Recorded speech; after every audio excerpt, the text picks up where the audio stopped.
distinguished speakers for this two-day conference of the VHS, Professors Chatterjee, Professor Vaidyanathan, and other speakers who are on their way, office bearers of the VHS, the state presidents on the dais, and delegates who have come in their own arrangements all the way here.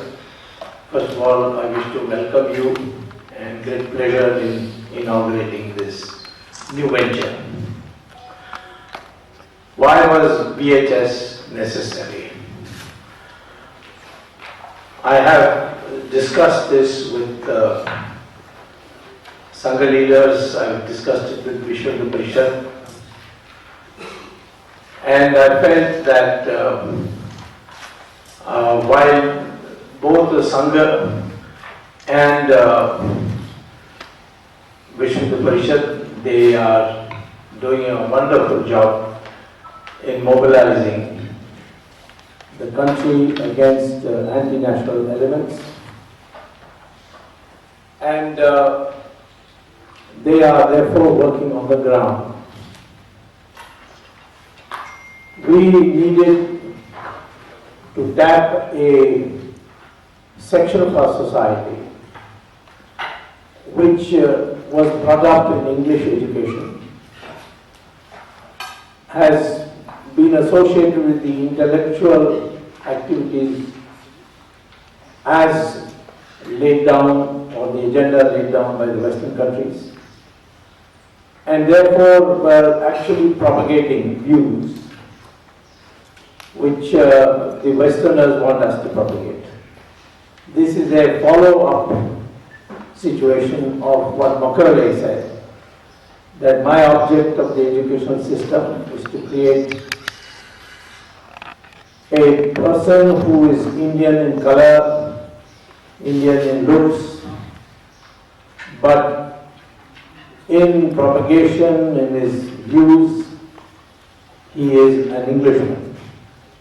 That is, the taste, the idiom, the outlook will be that of English, but his body and his location would be India.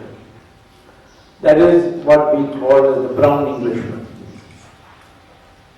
Now that has continued after 1947, thanks to Jawaharlal Nehru, and all our curriculum that was prescribed at that stage continues even today.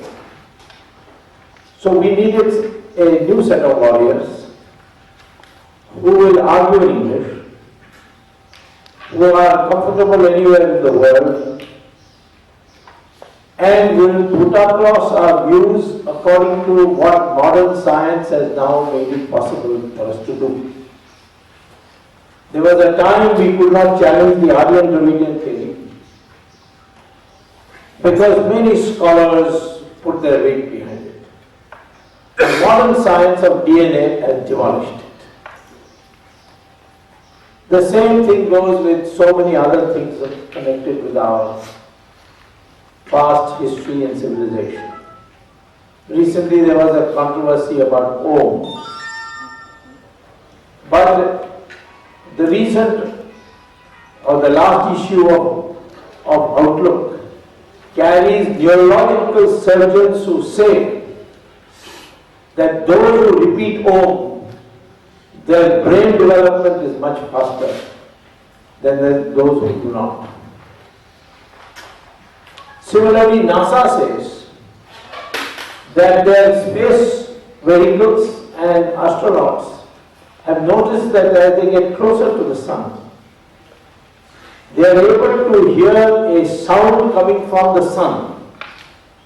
This is NASA's publication, which you can get from Google. A sound coming from sun, which they say is what the Hindu scholars and Hindu religious leaders used to know as Om. We can't hear it on this earth because its frequency is less than 20 megahertz. And human ear cannot hear any sound which is below 20 megahertz and about, I think, 20,000 megahertz. So we cannot hear it, but our rishis with their meditation were able to hear it and gave this sound. So both neurologically, scientifically established, as well as NASA's, that it is Surya Bhagwan's Vani or voice that we are hearing. So I am very happy that we have started this venture. No credit goes to me because it is spontaneous. There has been a lot of support, blessings, and we shall work for the broader ideological framework of the Sangha Parivar. We are not a parallel organization. I am very much part of the BJP, and I think BJP is the future for this country, and we'll do everything to strengthen it. There is one area which was not represented, and that was the English-speaking crowd who have been now increasingly we find in the new generation of IT engineers, management specialists, all patriotic, but they do not know how to argue with the establishment which is also English-speaking based. So to challenge that, replace them, and beat them in their own logic, this is what the training is going to be. I would say that in terms of formal work, Rajiv Malhotra has done tremendous work in challenging them. He comes from their background.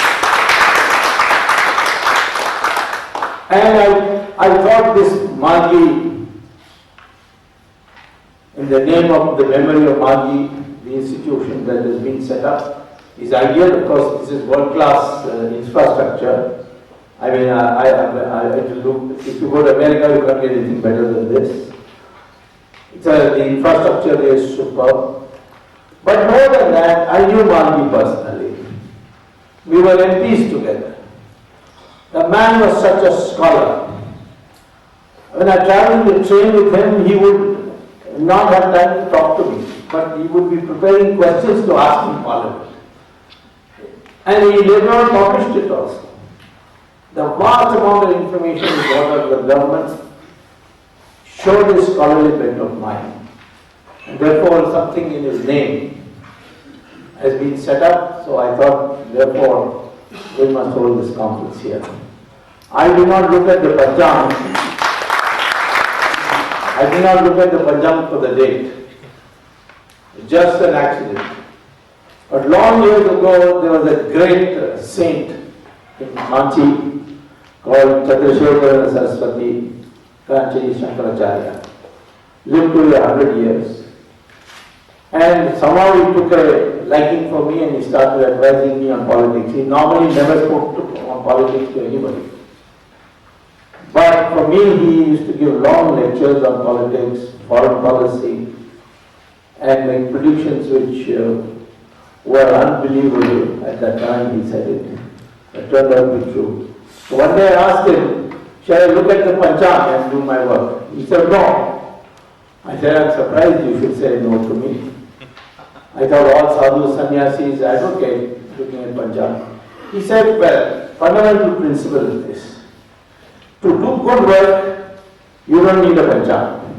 Any time is good time. And to do bad work, also you don't need a Pancham because any time is bad time. So don't look at the Pancham and automatically you will be driven to the correct date. And that's what has happened today. That I didn't know this date is so holy, but it happened that we are in a noble venture and that's how it's here. Now, I would like to say that if we are going to create an intellectual Kshatriya, a fighter, a person who has a response for every situation, which is what I mean by Virat. I use the word Hindustan, not Hindu. because we want to bring in other religious groups also who share our views. Shivaji, as Commander-in-Chief, was a Muslim. And the Vijayanagara Empire was founded by two young boys who had been converted to Islam. So we have no hostility to any other religion. But we give primacy to the continuing civilization of India, and that is the Hindu civilization. 46 civilizations have been decided, tabulated by the UNESCO. 45 have disappeared. Only one has survived, and that is the Hindu civilization.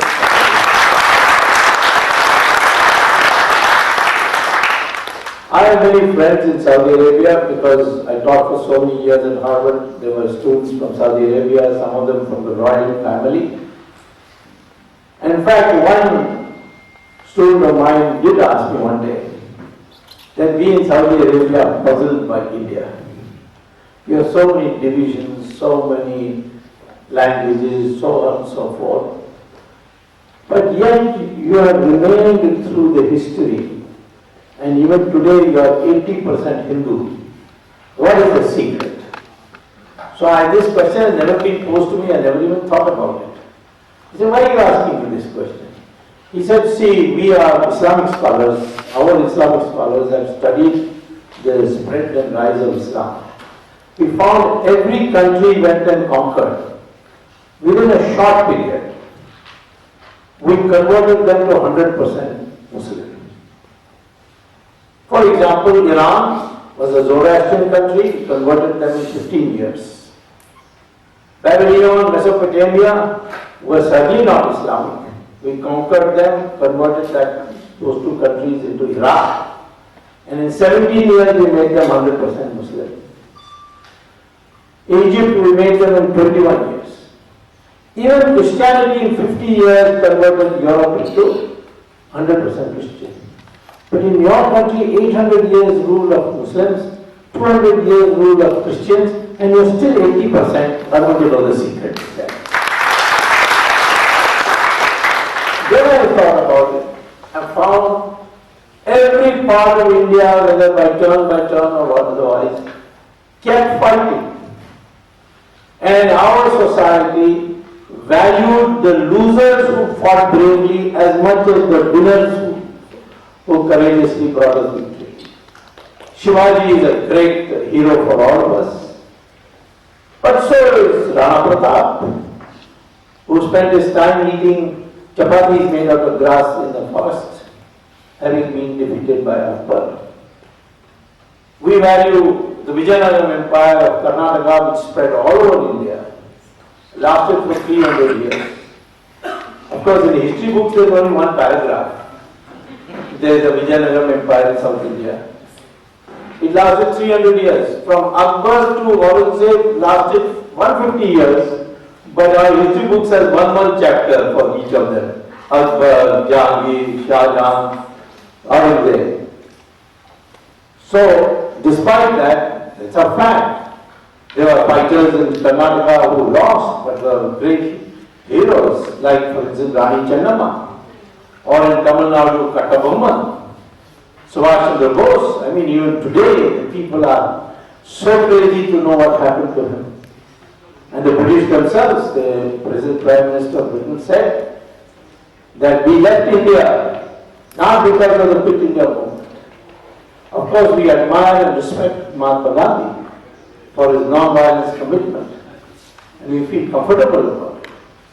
But we had made one resolve long years before Queen Victoria took over, that the day the Indian army refuses to take our orders, that day we'll pack up our bags and leave India.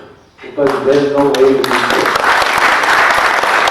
And Clement Attlee, who was the Prime Minister who moved the resolution or the Act, Indian Independence Act, told an audience in Kerala, in Calcutta, that we left because Subhash Chandra Bose's INA people came back to India and there was an immediate revolt in the Navy and there was going to be an immediate revolt in the army, and we said, time to leave. And we left because of Subhash Chandra Bose.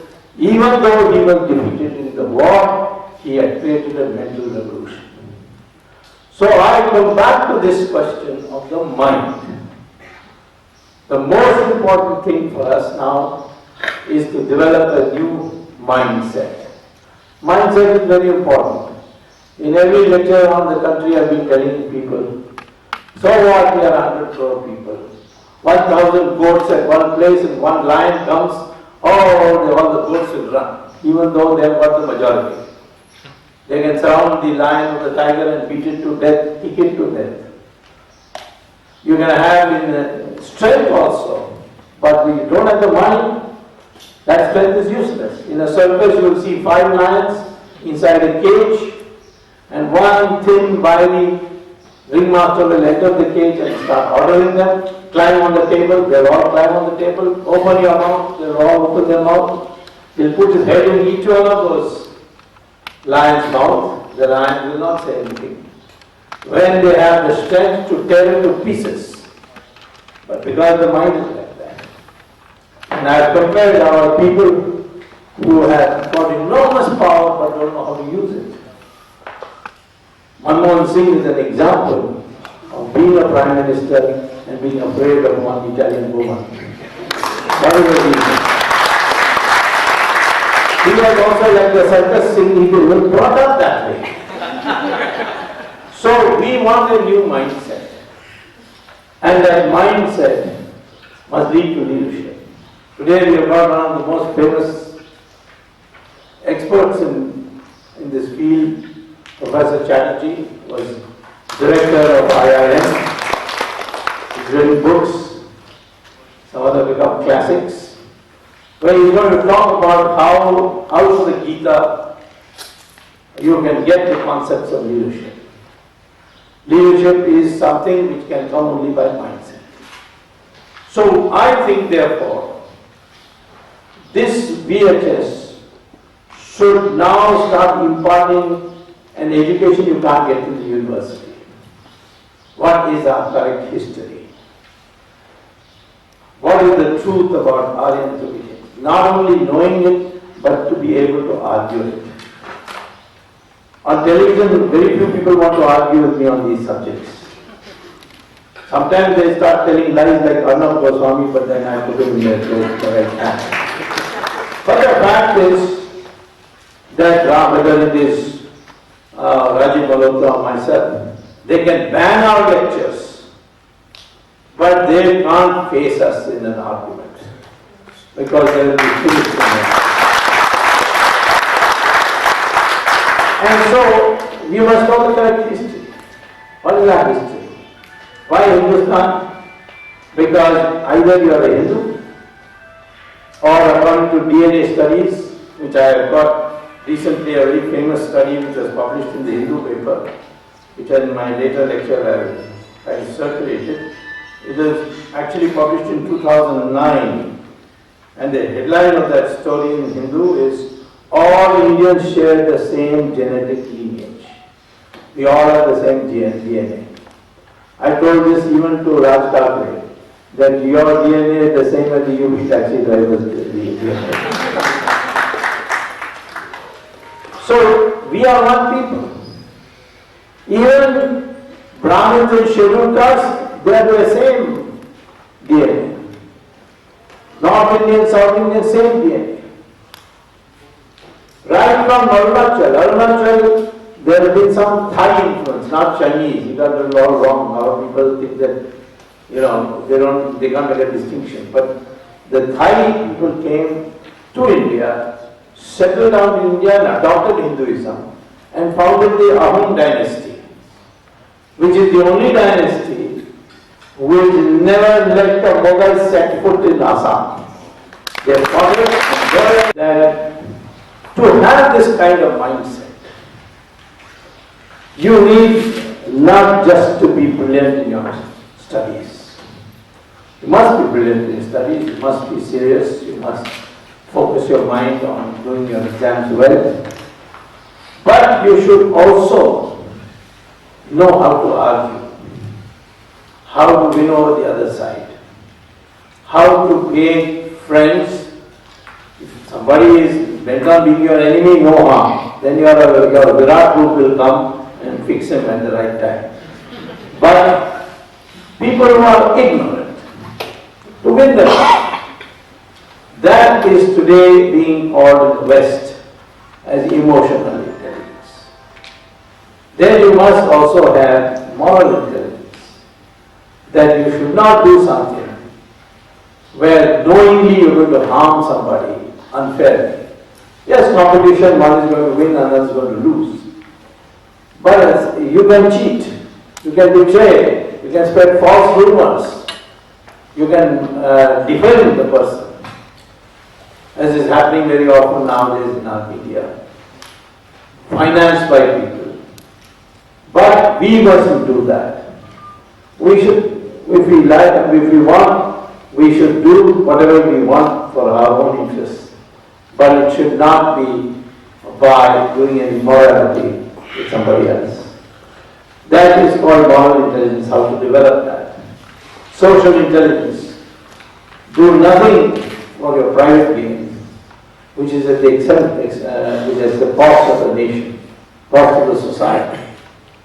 You can't be say that my freedom I can sell, wield the gun, as they say, as they used to do. You cannot own property, because that is also power. You cannot own land. That was the concept of the Brahmin.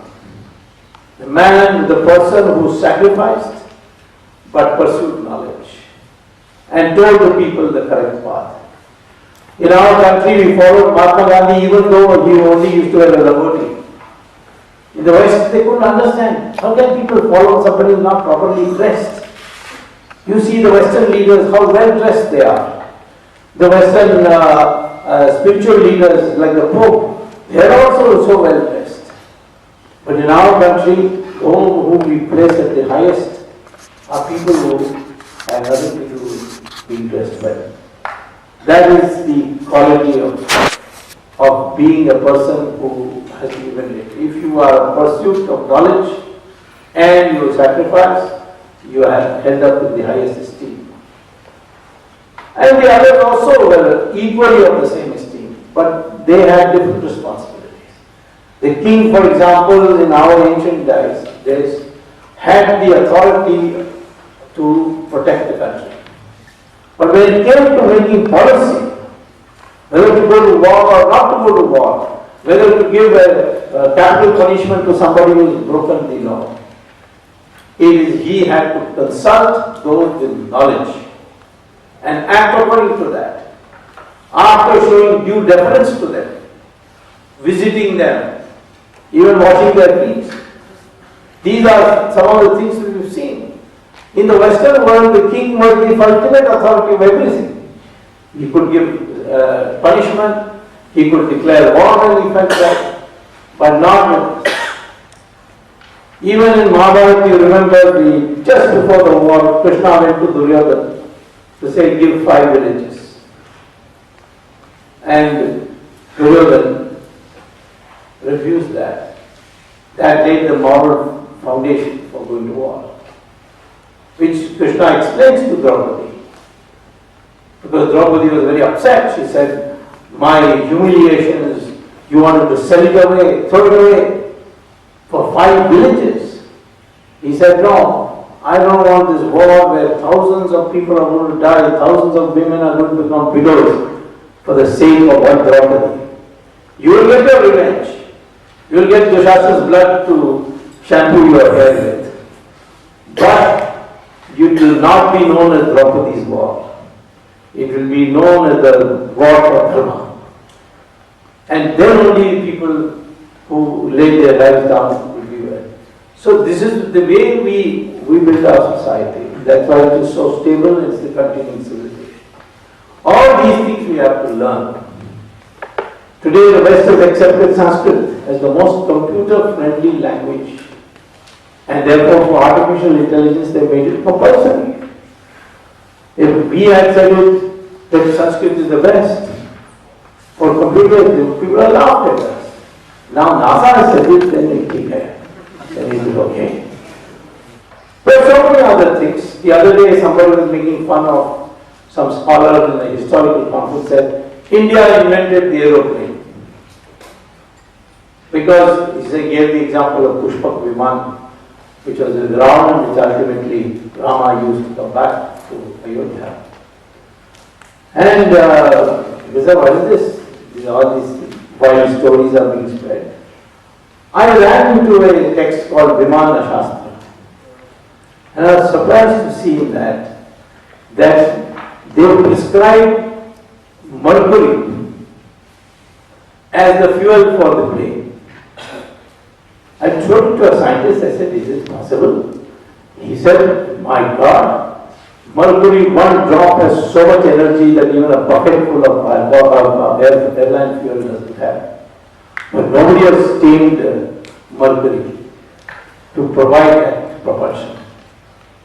So in other words, they knew that mercury could be a fuel. Maybe they hadn't invented it, we forgot it on the way. We invented calculus, we invented zero, decimal. What have we not invented? We were the world's most developed country 1,000 years ago, 1,000 years ago only. So all these facts must be now woven into the modern lingo. And we must become a proud Hindustani. Absolute pride in our past, but not a prisoner of the past. To modernize it, reform it, bring about a renaissance. This new Hindu, or a new Hindustani, this is the one term that we are trying to create, and that is through the mental revolution. And something then we can go on tribute. Somebody asked me, is this a new electoral machine coming? I said, well, it's not, but it's certainly, if I come from Harvard, I get a professorship immediately in India. The same way, if you come from VHS, the BJP should give them the ticket as first preference.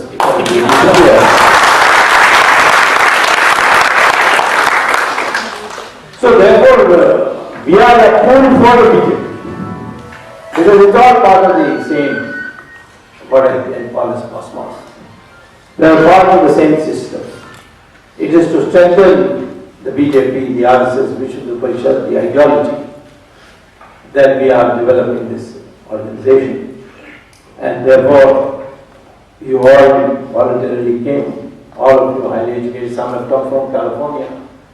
People who have, probably every minute in their consultancy, they must be charging $100,000 or something like that. Such people have given it all up now.